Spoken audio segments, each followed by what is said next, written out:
Evangelho de Lucas, capítulo 15, do verso 17 ao verso 21. Você já conhece, é um trecho de uma parábola de Jesus. É uma verdade que Jesus conta através de uma história que Ele nos conta. E nós vamos falar sobre isso, mas de uma forma diferente, a respeito do filho pródigo, o filho que gastava demais, o filho esbanjador. Mas nós vamos falar de um aspecto diferente na vida desse moço. Foi quando, caindo em si, falou consigo mesmo: quantos empregados de meu pai têm comida com fartura e eu aqui morrendo de fome? Levantar-me-ei e tomarei o caminho de volta para o meu pai.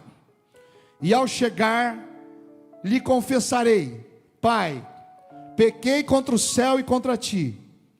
Não sou mais digno de ser chamado teu filho. Trata-me como um dos teus trabalhadores, dos seus empregados. E logo em seguida levantou-se e saiu na direção do pai.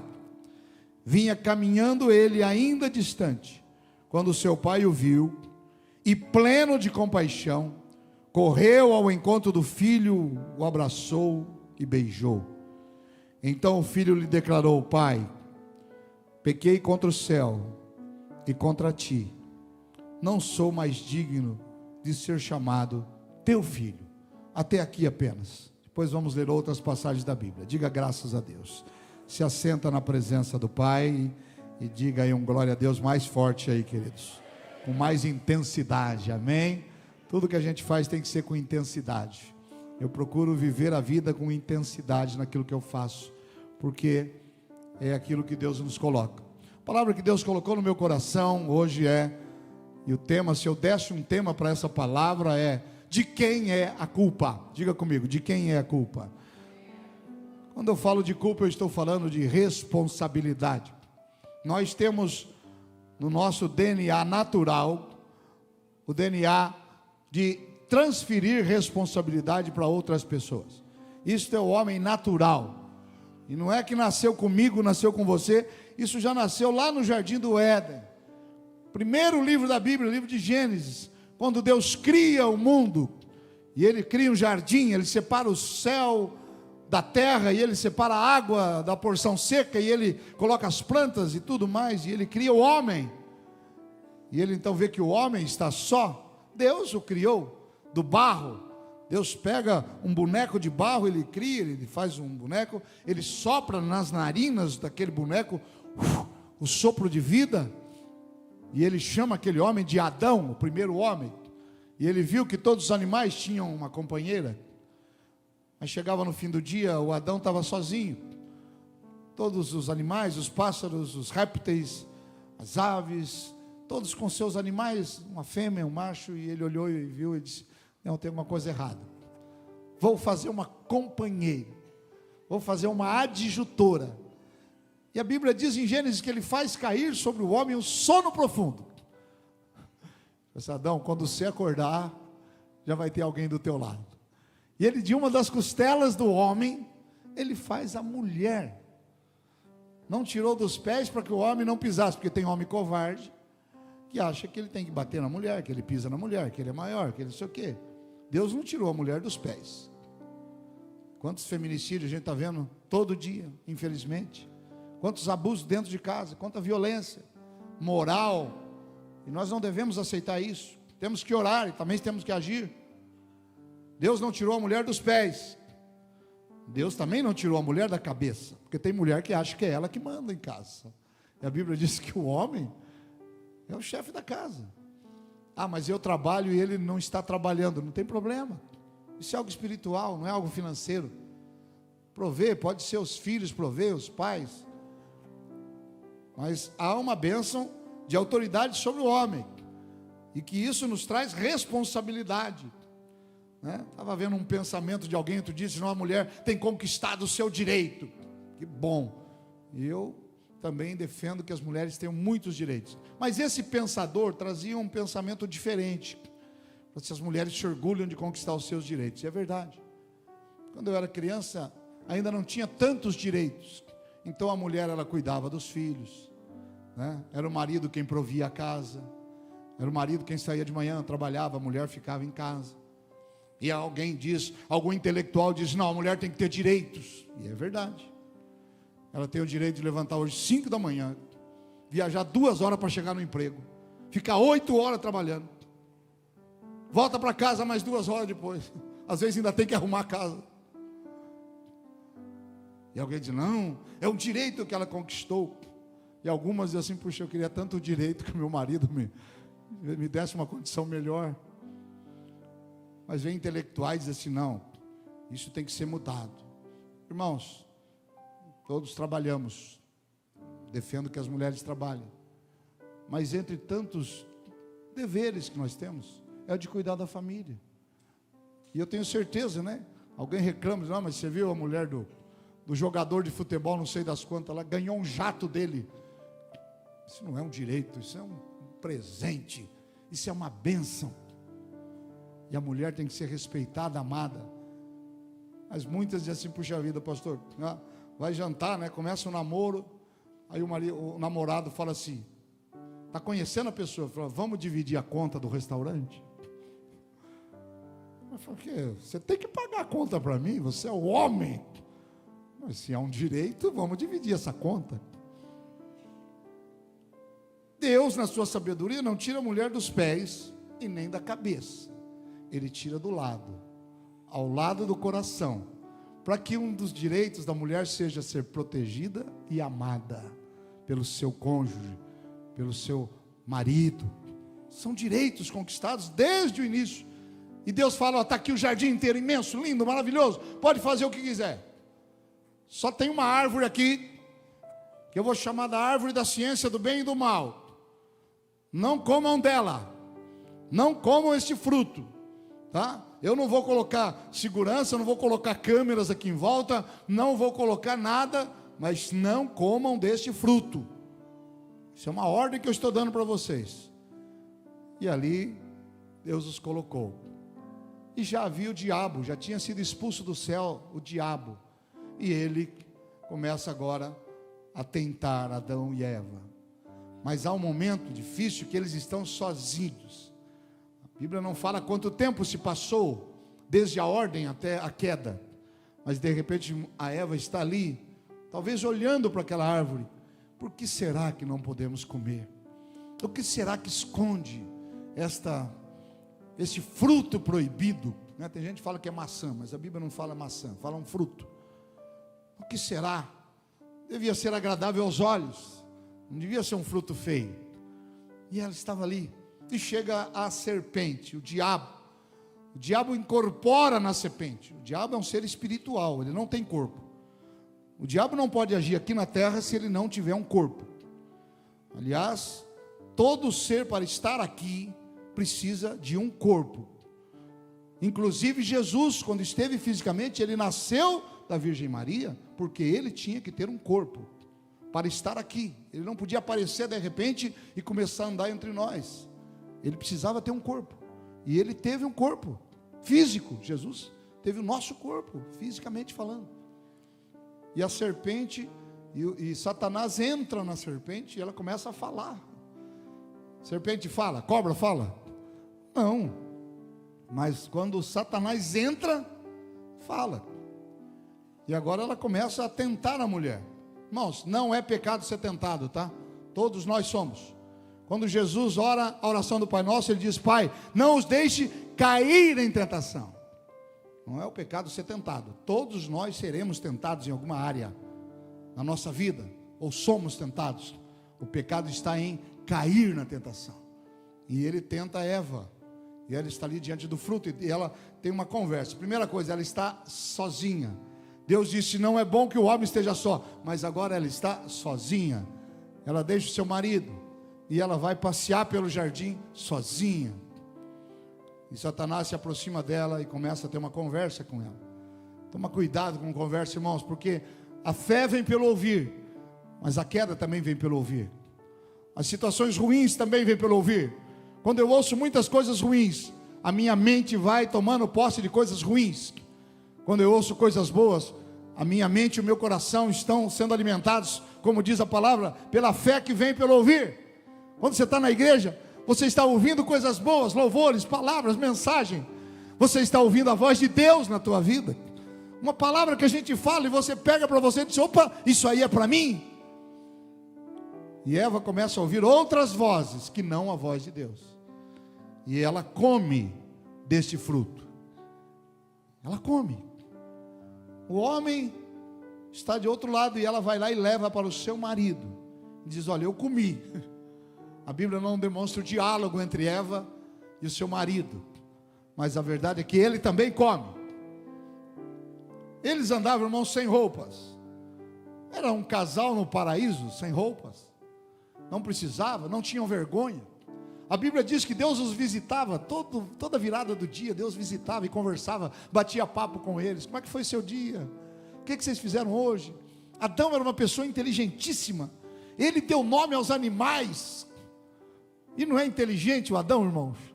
Adão olhou para a vaca e falou assim: vaca, você vai se chamar animal, você vai se chamar vaca.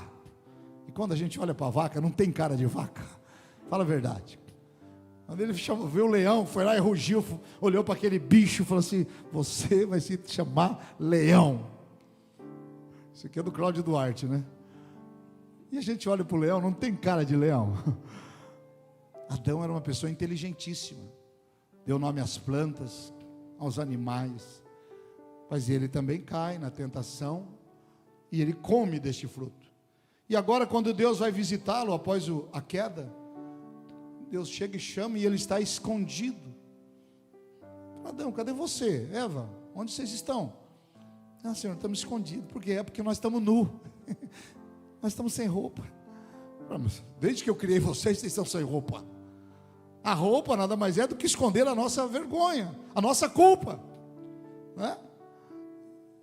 Quem falou para vocês que vocês estavam nus? Ah, Senhor, nós comemos da árvore que o Senhor falou para não comer. E agora os nossos olhos se abriram e a gente viu a nossa culpa. A gente viu a nossa vergonha. E aí então, lá no livro de Gênesis, capítulo 3, versículo 11, 12 e 13, Deus questiona eles. Oh, mas quem disse para você que vocês estavam nus? Quem te fez saber que você estava nu? Comeste então da árvore que eu te proibi de comer? Vocês comeram da árvore. Aí vai para o Adão, que é o chefe da casa. Fala, Adão, e diga a verdade. Aí Adão fala o que para Deus? Senhor, não fui eu não. Foi a mulher que o Senhor me deu. Eu estava quietinho aqui. Eu estava no paraíso. Eu não pedi mulher nenhuma. O Senhor achou que eu precisava, né? Fez cair aquele sono. Quando eu acordei já estava do meu lado. Está aqui na Bíblia, irmãos. Eu estou só interpretando o texto. Replicou o homem: foi a mulher que o Senhor me deu por auxiliadora. Ela me deu do fruto da árvore e eu comi. Olha que cara de pau. Eu comi. Aí Deus virou para Eva: Eva, o que você fez? E a mulher disse que: ah, Senhor, não fui eu não. Foi a serpente que o Senhor criou, que me convenceu, que me enganou, e eu comi. Simples assim. Você pega uma criança com a boca cheia de chocolate, os ovos de Páscoa que ela abriu estão tudo ali, esparramada, a roupa dela está cheia de... Mas você, pai, Deus disse para ela: não coma esse ovo, hein? Vamos esperar para a gente abrir na hora da Páscoa, abrir à noite, que vai ter uma festa aqui em casa. E você pega uma criancinha de 2 anos, está começando a falar, 3 anos, e aí você diz, pega ela com a boca cheia de chocolate, a mão cheia de chocolate, e ela é flagrada naquele pecado, naquele erro, ela desobedeceu. E você diz o quê? Você comeu o chocolate, você está comendo? Não, papai, eu não. Daqui a pouco, irmão, até os olhos de chocolate. Não, papai. É verdade ou não? Acontece ou não com os filhos de vocês isso? Sim ou não? Acontece. O ser humano, ele tem algo inato dentro dele de não assumir responsabilidade. E quando é criança, você lava a mãozinha, não faça mais isso, papai do céu não gosta e papai também não. Mas e quando é grande? E quando a gente cresce e a gente começa a não assumir responsabilidade. E quando eu tenho já sou casado, tenho filhos e eu não assumo. Quando eu já sou crente, já tenho ministério e não assumo a minha responsabilidade. De quem é a culpa? Sempre procuramos culpados por uma situação de que nós estamos passando. Jesus um dia estava passando com os seus discípulos, está lá no Evangelho de João, capítulo 9, a partir do verso 1. E ele está passando, caminhando Jesus, ele viu um cego de nascença. Com quem Jesus encontrou? Com um cego. E eles tinham lá um costume de achar que alguém nascia cego, porque alguém lá no passado, ou porque a pessoa reencarnou e voltou cego. A pessoa foi muito má no passado, ela voltou cega. Ela foi muito má, ela voltou com uma deficiência. Eles tinham esse costume estoico da época de acreditar isso. E os discípulos estavam sendo ainda doutrinados, evangelizados por Jesus. Eram homens rudes, pescadores, lavradores. E Jesus está na escola de Jesus por 3 anos. Eles caminharam com Jesus, eles viram milagres. E agora eles passam, e caminhando, Jesus viu um cego de nascença. E os seus discípulos lhe perguntaram: Rabi, mestre, quem pecou para ele nascer cego? Ele ou seus pais? De quem é a culpa porque ele está passando por isso? Olha como o ser humano sempre tem, nós humanos, nós pessoas, sempre temos esta propriedade de buscar culpados pelas atitudes nossas. Eu sou assim porque lá no passado aconteceu isso. Eu sou assim porque meus pais. Irmãos, de vez em quando eu vejo alguns crentes antigos, até filhos de pastores, e alguém olha e diz: não, aquele coitadinho do filho de pastor, ele sofreu muito na igreja, porque filho de pastor geralmente é complicado. O filho do pastor, se ele está correndo, o filho do pastor está correndo. É uma criança que está correndo. O filho do pastor, você viu o filho do pastor? Está conversando. Você viu o filho do pastor? Você viu a roupinha do filho do pastor? Roupa cara. O pastor está gastando muito. Se ele está com uma roupinha ruim, você viu o filho do pastor? Está parecendo mendigo. Né? Fazem isso com o pai, às vezes. Tem igreja que julga o pastor, né? Nossa, você viu o carro do pastor? Carro novo. Aí se o carro do pastor é velho, você viu o carro do pastor? Carro velho. Né? Nossa. A mulher do pastor é sempre complicada também, né? Porque tem até um livro, né? A mulher sem nome. A mulher de pastor não tem nome, né? Quem que é a mulher do pastor? Por quê? Porque as pessoas procuram culpados. Quem culpou? Quem nasceu? Quem pecou para ele nascer assim, mestre? E no versículo seguinte, Jesus diz: nem ele, nem os seus antepassados. Não é por isso que ele está cego, né? Nem ele, nem os seus pais. Mas ele está com essa deficiência para que as obras de Deus ou a glória de Deus fossem reveladas na vida dele.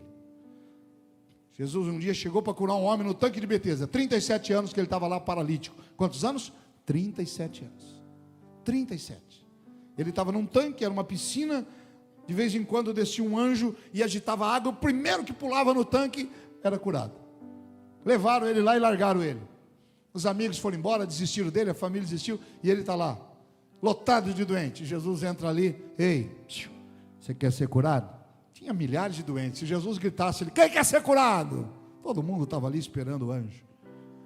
Ele chega para um homem: você quer ser curado? 37 anos. E o homem começa a dar desculpa. Eu não tenho ninguém para me colocar no tanque. Foi isso que Jesus perguntou? Eu estou sozinho. Eu sou pobre.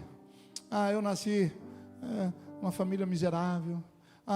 Eu tenho uma maldição. Jesus não está perguntando isso. Jesus está perguntando objetivamente: você quer ser curado?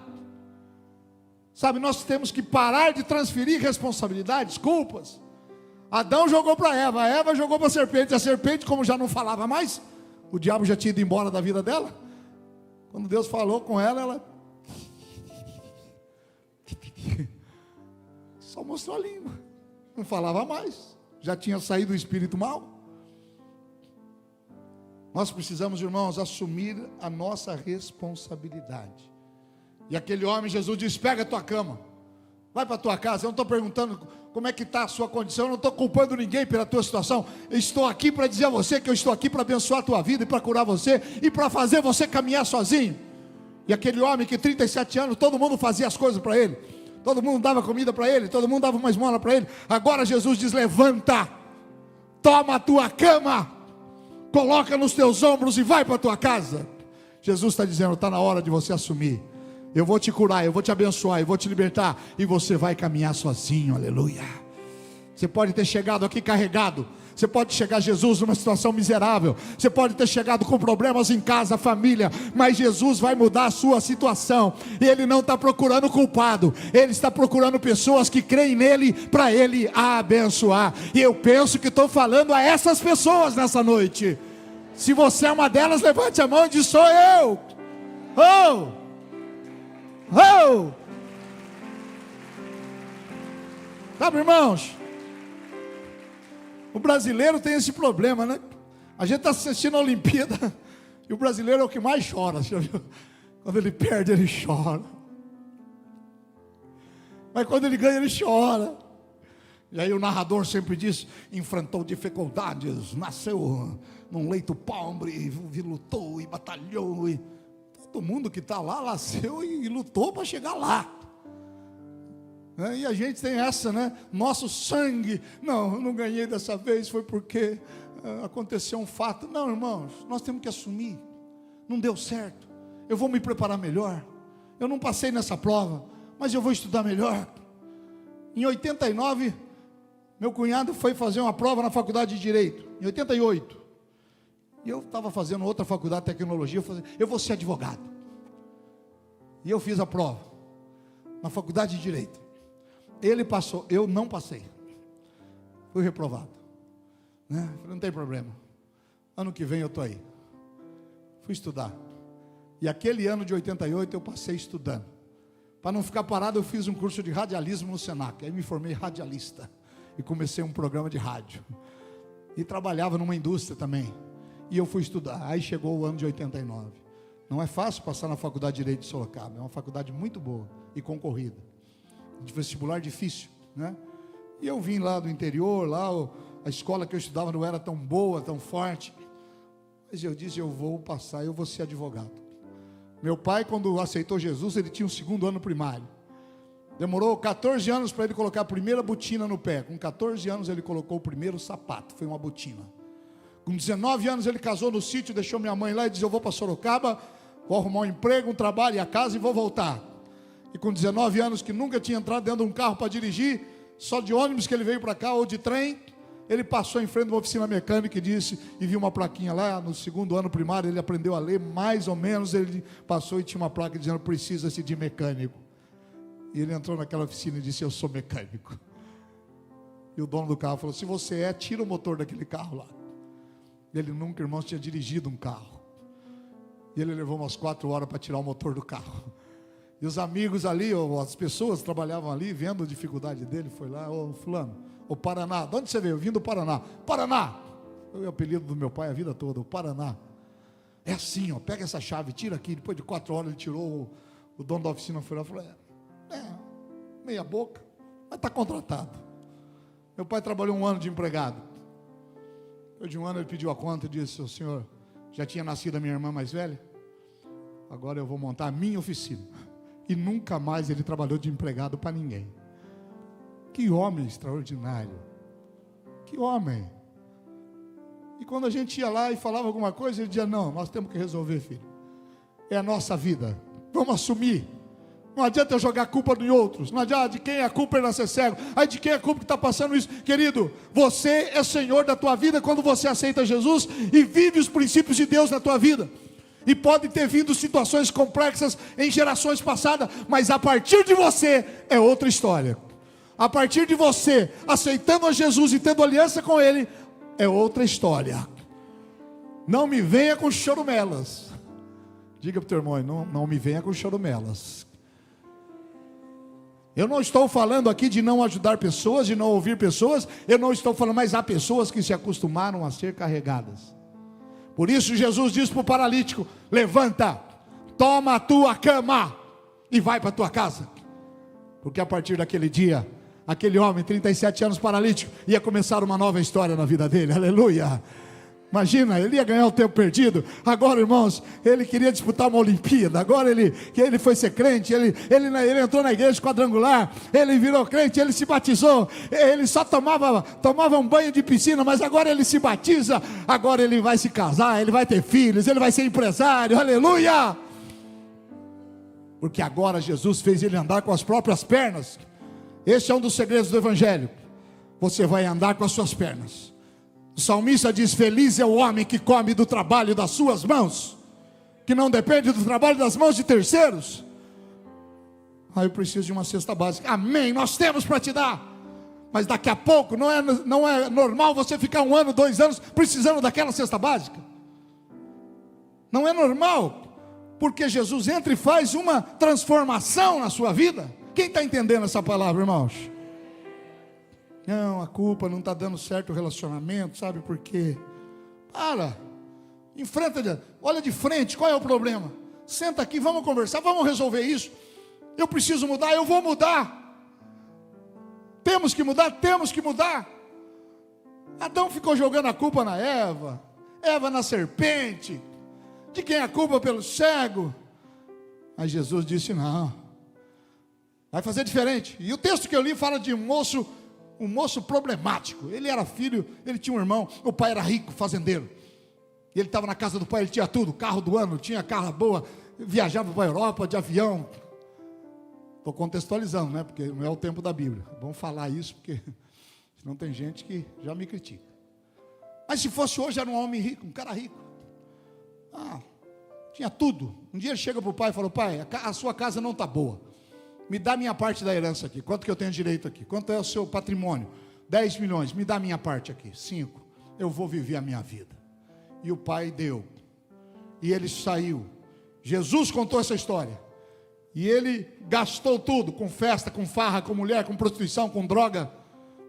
Ele gastou tudo. Tinha muitos amigos, mas o dinheiro acabou. E quando acabou o dinheiro, acabou esses falsos amigos. E ele foi caindo de nível na escala. Já não era mais festa, agora ele foi caindo. Chegou a ficar desempregado. E Jesus disse que ele foi cuidar de porco. Ele foi cuidar de chiqueiro. E lá no chiqueiro ele tinha fome. E ele tinha vontade de comer a comida que os porcos comiam. O que porco come? Lavagem. Quando alguém sai da casa do pai, ele perde a bênção do pai espiritual e do pai físico.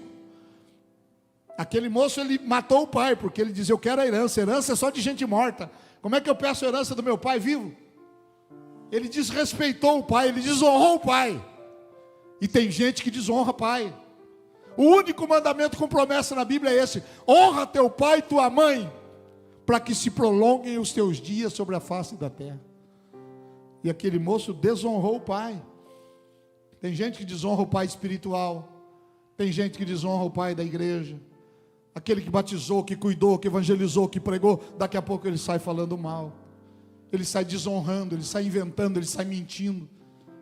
E aquele moço fez isso, e ele foi comer comida de porco. Mas o texto que eu li mostra uma virtude desse moço. Até agora eu só falei os defeitos. Mas Jesus conta uma virtude dele. E lá com os porcos, ele olha para o céu. E ele disse: em algum lugar eu tenho um pai me esperando. Eu tenho uma casa para voltar. E eu estou aqui comendo lavagem com os porcos. E ele diz: eu vou me levantar. Eu vou me levantar. Eu vou procurar o meu pai.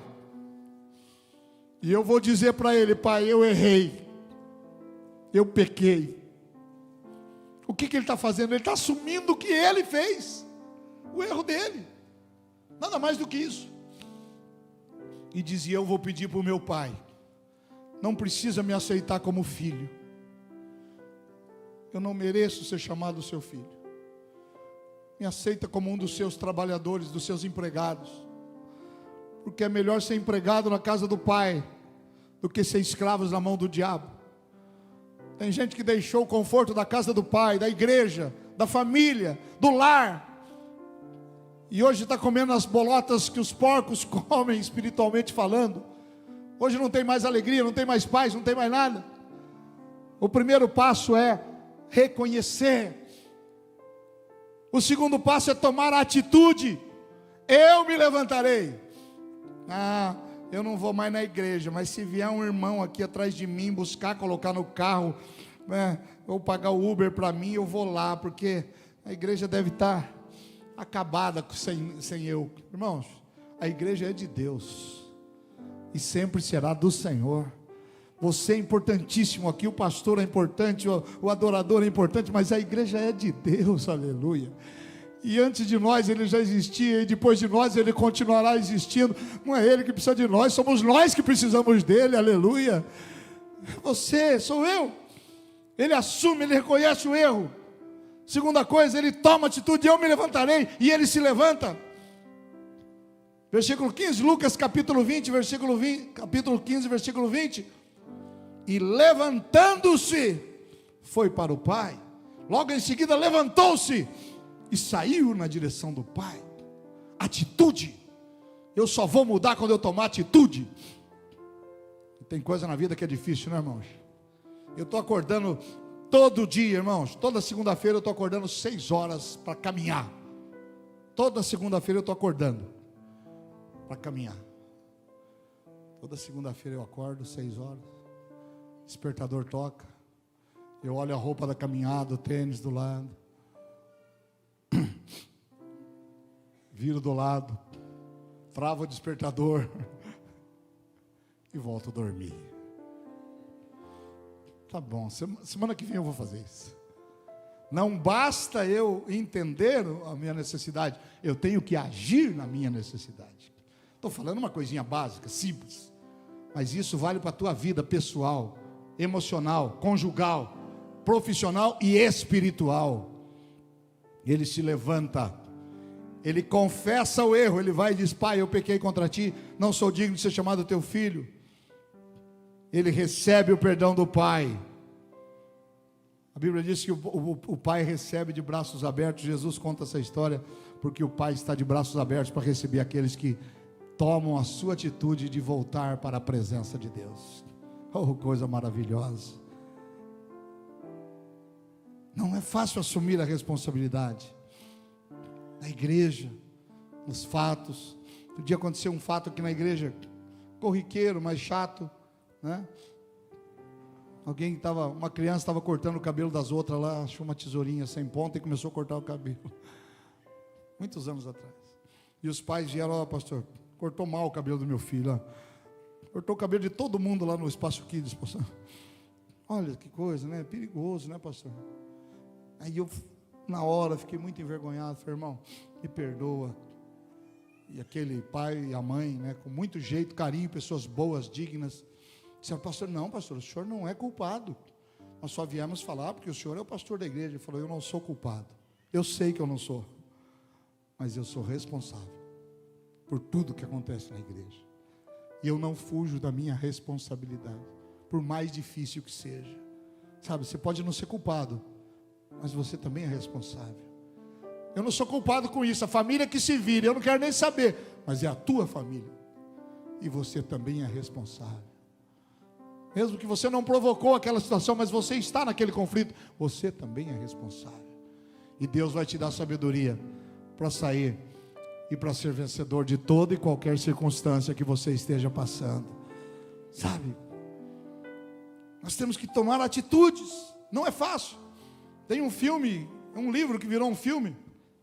O nome do livro é 127 horas. Um cara chamado Arão Balston. Arão. Deve ser filho de crente, né? Arão é nome bíblico.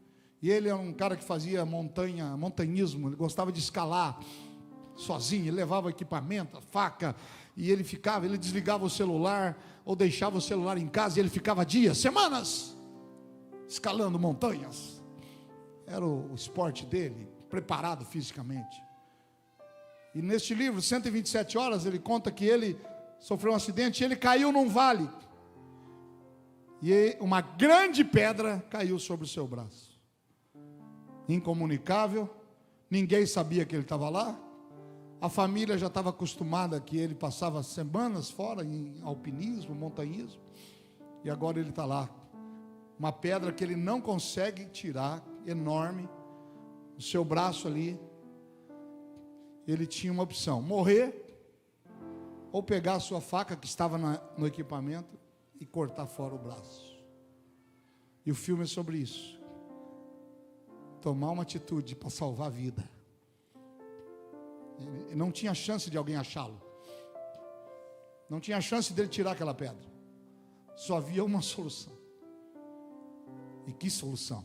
Difícil. E o livro e o filme é sobre isso. Tomar atitude. E ele tomou atitude. Ele cortou o seu braço para salvar a sua vida. Tem atitudes, às vezes, irmãos, que vão tirar coisas de você, mas que vão te salvar de situações muito ruins.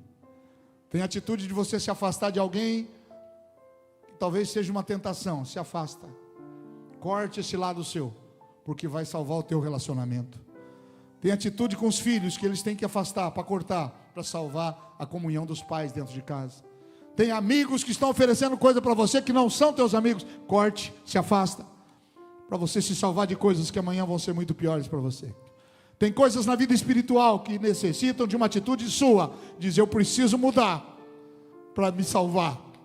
E eu tenho certeza que esta palavra que Deus colocou no meu coração, e eu vou encerrar dizendo, né? Jesus um dia disse para cada um: tome a sua própria cruz e siga-me, e venha atrás de mim. Cada um tem uma cruz, e parece que a cruz do outro é mais pesada, ou parece que a minha cruz é mais pesada que a de todo mundo, mas não é. Porque se Deus te deu essa cruz, Ele também vai te dar força para carregar. Se Deus te deu essa situação, Ele vai te dar sabedoria para que você saia dela. Se Deus está te permitindo uma prova, a Bíblia diz que não haverá prova maior do que a sua fé pode suportar. Se você está sendo provado hoje, tome atitude, diz: em nome de Jesus, eu vou vencer essa prova, eu vou sair dessa situação, porque se Deus me deu a prova, Ele também me dá a capacitação para ser aprovado, e eu vou ser aprovado em nome de Jesus. Aleluia! Aleluia! No ano seguinte, estava eu lá na porta da faculdade de Direito de novo fazendo a prova. E dessa vez deu certo. E 5 anos depois eu estava recebendo um certificado dizendo que eu fui aprovado e cursei a faculdade e fui inscrito na Ordem dos Advogados do Brasil. O primeiro da minha família que conquistou um diploma universitário. E lá estava o meu pai, um semi-analfabeto, para me entregar o diploma. Filho, está aqui. Eu não pude fazer, mas o nosso Deus vai te honrar. Você pode não ter feito, mas a sua família vai ser honrada. A tua vida vai ser honrada em nome de Jesus. E é você que daqui a pouco vai estar contando a história aqui e falando das vitórias que Deus está te dando. Coloque-se de pé na presença do Senhor. Quero voltar ao início de tudo. Se conseguir dar o tom, eu tento cantar. Mas tem que terminar logo, porque a moçada já está toda cheia no hall lá, querendo entrar. Se você estiver perto da sua família, abrace agora, eu vou orar por você. E nós vamos voltar para casa abençoados. Ó, lá na saída, a moçada já está vendendo o ingresso dos Jogos Mortais. Não posso esquecer de falar isso. Vai ser todos os 3 sábados de setembro. São 4 cultos que tem, a gente chama de sessões, porque vai ser um teatro, vai ser um tema atual para os jovens principalmente. Ai, pastor, tem monstro. Se você tiver medo, não vem não, fica em casa. Se você vier para criticar, não vem não, né? Não vem não. Mas o teu filho, talvez ele não assista um culto convencional, mas ele vai vir aqui e vai ser abençoado. Vai vir jovens aqui com droga, vai aceitar Jesus, vai ser batizado. Sabe, tem gente que as filas vão aumentar aqui, vai passar 5.000 pessoas aqui. E não critique, abençoe. Tem um custo, tem um investimento, R$10. Né? Se você conhece algum jovem que quer vir, não pode, vai lá e compra R$10. Vem cá, você quer ir nos Jogos Mortais? Ó, pode de presente para você. Estou semeando na tua vida, hein? Mas você vai, e ele vai vir e vai ser abençoado. Tem filho teu, incentive. Semana eu estava lá no shopping lá, conversando com um lojista, e falei de Jogos Mortais, falando: deixa eu ver, já entrou no Instagram, falou: vê onde é que eu compro ingresso. E até na loja dele do shopping já vai ter venda de ingresso lá no shopping também. Adquira. E esta palavra, irmãos, permaneça na tua vida, na tua família.